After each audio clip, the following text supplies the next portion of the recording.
4 రోజుల క్రితం is Sadan police station పరిధిలో చోటు చేసుకున్న యువకుడు బాబాఖాన్ హత్య కేసును పోలీసులు ఛేదించారు.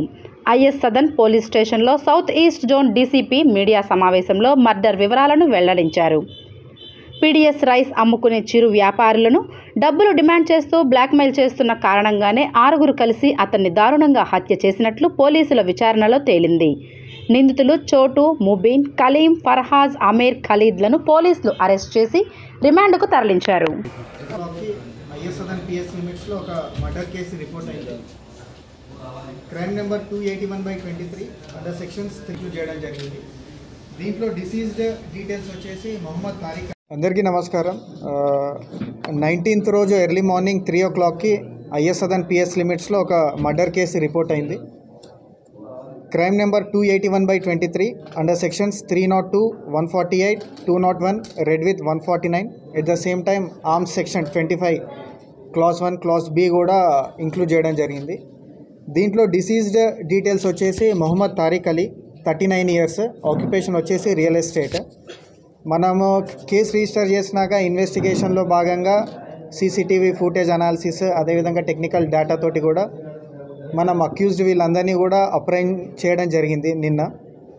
దీంట్లో మొత్తం మనకు ఈ కేసులో 8 members ఇన్వాల్వ్ అయి ఉన్నారు. 8 members ఒక జూనైల్ బాయ్ కూడా ఉన్నాడు, అంటే బిలో 18 years ఏజ్.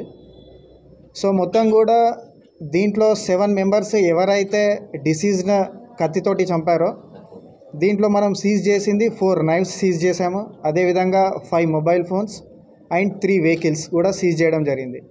సో ఈ మర్డర్కు మెయిన్ మోటివ్ వచ్చేసి ఎవరైతే ఈ అక్యూజ్డ్ పర్సన్స్ ఉన్నారో వీళ్ళు బేసికల్గా A1 వచ్చేసి మొహమ్మద్ మజర్ అలియాస్ చోటు.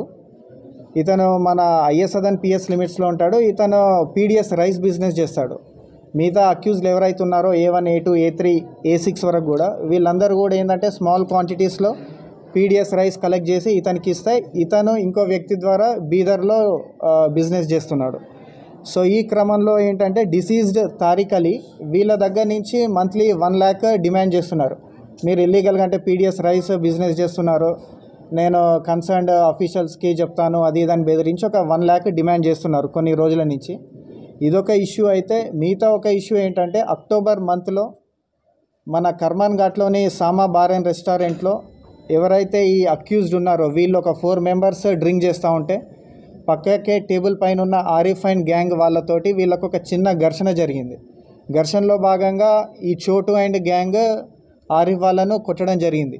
సో ఈ వార్ మధ్యలో మన తారిక్ ఇన్వాల్వ్ అయ్యి 2 lakhs మన చోటు దగ్గర తీసుకొని నేను కాంప్రమైజ్ చేస్తాను, సెటిల్ చేస్తానని కూడా పైసలు కూడా తీసుకోవడం జరిగింది. 2 lakhs తీసుకొని నేను కన్సర్న్ ఎవరైతే ఉన్నారో లైక్ విక్టిమ్స్ వాళ్ళకి ఇస్తానని చెప్పడం జరిగింది. బట్ ఎవరైతే డిసీజ్డ్ ఉన్నారో తారిక్ 2 lakhs తీసుకొని తన దగ్గరనే పెట్టుకోవడం జరిగింది. ఆ విక్టిమ్స్ కూడా ఇవ్వలేదు. సో ఈ 2 ఇష్యూస్, మేజర్ ఇష్యూస్, ఒకటి 2 lakhs తీసుకోవడం, అదేవిధంగా మంత్లీ పీడిఎస్ రైస్ బిజినెస్ జరగాలంటే నాకు ఒక 1 lakh ఇవ్వాలి. అదేవిధంగా ఎక్కడ కలిసినా కూడా ఈ గ్యాంగ్ ఎవరైతే ఉన్నారో వీళ్ళను కొంచెం బూతులు తిట్టడం, అవహేళనగా మాట్లాడి ఇవన్నీ చేస్తూ ఉండే. సో ఈ మోటివ్ తోటి వీళ్ళందరూ కూడా ఇతన్ని ఎలిమినేట్ చేయడానికి ప్లాన్ చేసిండ్రు. సో అందులో భాగంగా 18th నైట్ అరౌండ్ 10:30 వీళ్ళందరూ కూడా ఈ డిసీజ్డ్ ఇంటి దగ్గర అఫ్రోజ్ అనే ఇంట్లో ఒక పార్టీ చేసుకుంటూ ఉండగా 7 members అందరూ కూడా డ్రంకెన్ స్టేట్లో ఉండి వీళ్ళందరూ కూడా హై అయినాక ఇతన్ని చంపుదామని ప్లాన్ చేసి రెక్కీ కూడా చేసి డిసీజ్డ్ తన ఇంటి ముందు బైక్పై కూర్చొని ఫోన్తో ఉండగా ఎర్లీ మార్నింగ్ 3 o'clockకి ఇతని మీద అటాక్ చేయడం జరిగింది. సో ఈ అటాక్ చేసినాక అక్కడి నుంచి వీళ్ళు ఎస్కేప్ అయి చోటు వాళ్ళ రిలేటివ్ ఎవరైతే ఉంటారో ఇందులో A7 అబ్దుల్ ఆమెర్, మన్యగూడ, పుద్దూర్ మండల్, వికారాబాద్ డిస్టిక్లో అక్కడికి వెళ్ళి తలదాల్చుకున్నారు. సో దీంట్లో భాగంగా ఈ A7 అబ్దుల్ ఆమెర్ రోల్ ఏంటంటే వీళ్ళందరూ కూడా అఫెన్స్ చేసి వచ్చిందని తెలిసినా కూడా ఆ క్లోత్స్ ఏవైతే వీళ్ళు ఇన్సిడెంట్లో వాడిన క్లోత్స్ మొత్తం బ్లడ్ స్టెయిన్స్ తోటి ఉన్న క్లోత్స్ అన్నీ కూడా బర్న్ చేయడం జరిగింది, కాల్చడం జరిగింది. ఎందుకంటే ఎటువంటి ఎవిడెన్స్ కూడా పోలీసు వాళ్ళకు దొరకదు అనే ఉద్దేశంతో కాల్చడం జరిగింది. సో అతన్ని కూడా అండర్ సెక్షన్ 201 ఐపీసీ కింద అతన్ని కూడా అక్యూజ్డ్గా చేర్చడం జరిగింది. సో ఇదంతా కూడా మనం వీళ్ళని అప్రైండ్ చేసినాక ఇంట్రోగేషన్లో భాగంగా అబ్దుల్ ఆమెర్ పేరు కానీ, అదేవిధంగా జూనైల్ పేరు, అదేవిధంగా వీళ్ళిద్దరి మధ్య ఎన్మిటీ ఉన్నది కూడా వీళ్ళందరూ కూడా రివీల్ చేయడం జరిగింది. సో దీంట్లో భాగంగా ఈ 8 members, 1 including juvenile, boy juvenile కూడా ఈరోజు రిమాండ్కి తరలించడం జరుగుతుంది. Thank you. తారీఖు పైన ఆల్రెడీ ఒక 2 కేసెస్ ఉన్నాయండి. దీంట్లో ఒకటి 2012లో రెయిన్ బజార్ పిఎస్ లిమిట్స్లో ఒకటి 302 మర్డర్ కేసు ఉంది. అదేవిధంగా 2018లో కూడా అబ్దుల్లాపేట్ పిఎస్ లిమిట్స్లో కూడా 302 దాంట్లో ఇన్వాల్వ్ అయి ఉన్నాడు. సో ఈ తారిక్ అలీ మీద 2 మర్డర్ కేసెస్ కూడా రిపోర్ట్ అయి ఉన్నాయి. అదేవిధంగా ఈ ఎవరైతే అక్యూజ్డ్ ఉన్నారో ఇప్పుడు A1 to A7 దీంట్లో కూడా కొందరిపైన PDS రైస్ బిజినెస్ చేస్తున్నారు కాబట్టి దాని రిలేటెడ్ ఎసెన్షియల్ కమోడిటీస్ యాక్ట్ కింద కొన్ని కేసెస్ రిజిస్టర్ అయి ఉన్నాయి. ఇన్వెస్టిగేషన్ చేయడం జరిగింది.